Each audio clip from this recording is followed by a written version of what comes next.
Selamat datang, ini Pak Sigap dan Sekti. Benar Pak, investasi ini menjanjikan. Betul, keuntungannya pasti dan aman. Ya, mari kita diskusikan.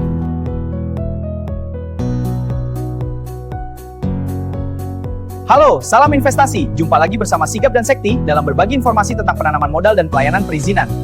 Kali ini kita bakal membahas hal yang super penting dan sering luput dari perhatian, yaitu bagaimana perizinan berusaha berbasis risiko atau OSS RBA justru bikin peluang investasi di Bangka Belitung makin terbuka luas.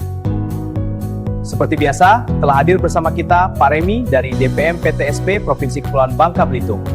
Beliau merupakan penata kelola penanaman modal ahli Madya di DPM PTSP Provinsi Bangka Belitung.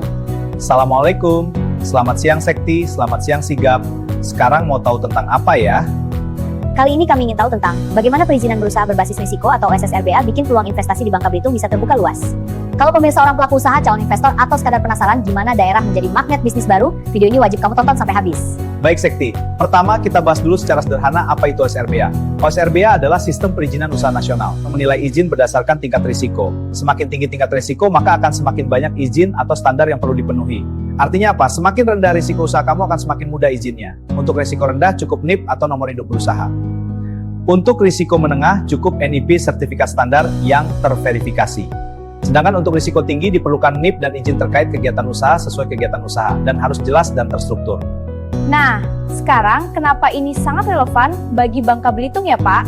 Sebagai provinsi kepulauan dengan potensi besar di sektor pariwisata bahari, perikanan, pertambangan, agribisnis, sampai energi terbarukan, Bangka Belitung butuh sistem perizinan yang cepat, efisien, dan pasti. Ya Pak?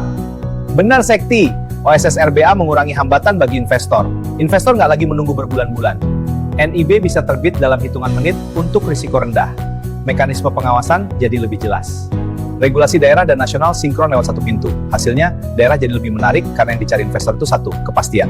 Sebelum OSS RBA, untuk usaha wisata kecil seperti penyedia paket snorkeling atau homestay, harus melewati proses panjang, bertingkat, dan manual. Benar Sigap, sekarang cukup daftar isi data maka terbit NIP. Sertifikat standar bisa menyusul sesuai jenis usaha. Dengan kepastian izin yang jauh lebih cepat, peluang investasi di sektor pariwisata akan meningkat drastis. lalu sektor apa saja yang paling diuntungkan ya Pak? Beberapa pertumbuhannya sangat potensial. Pertama, sektor pariwisata bahari untuk peluang investasi di pembangunan resort, ekoturism, dan living center. Kedua, di sektor pengolahan hasil laut seperti pembangunan cold storage dan ekspor produk seafood.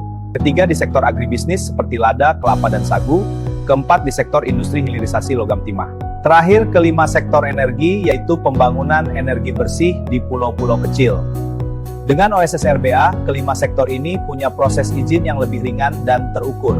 Jadi kalau tertarik memulai usaha di Bangka Belitung, langkah yang sangat mudah bagaimana ya Pak? Untuk ingin berusaha di Bangka Belitung, jika sudah mengetahui kegiatan usaha apa yang akan dijalankan, maka segera urus perizinan berusahanya. Pertama, masuk ke sistem OSS, daftar akun dan isi profil pelaku usaha.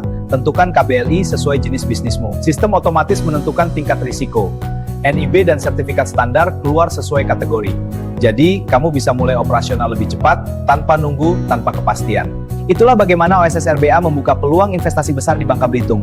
Sistem yang lebih cepat, lebih sederhana, dan lebih pasti bikin daerah ini makin dilirik banyak investor. Demikian penjelasan tentang bagaimana OSS RBA membuka peluang investasi baru di Provinsi Kepulauan Bangka Belitung. Terima kasih Pak Remi atas penjelasannya. Jangan bosan ya Pak. Kalau suka konten seperti ini, jangan lupa like, subscribe, dan share video ini ke teman-teman yang butuh info perizinan. Sampai jumpa di video berikutnya. Dadah!